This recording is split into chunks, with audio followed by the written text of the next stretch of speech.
స్తోత్రం. మార్త అయితే వంటింట్లో చాలా హడావిడిగా ఉంది. చాలా పని భారం పెట్టేసుకుంది, విస్తారమైన పని పెట్టేసుకుంది.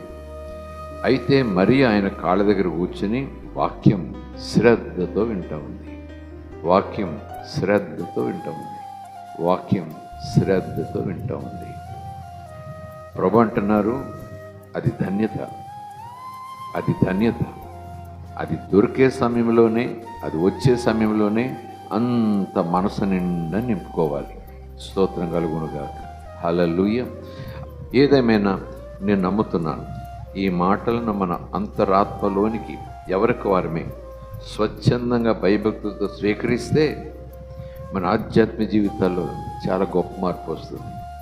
మన ప్రార్థనా జీవితాల్లో గొప్ప మార్పు వస్తుంది. మన విశ్వాసంలో కూడా లెవెల్ పెరుగుతుంది. స్తోత్రం కలుగునుగాక. ఈ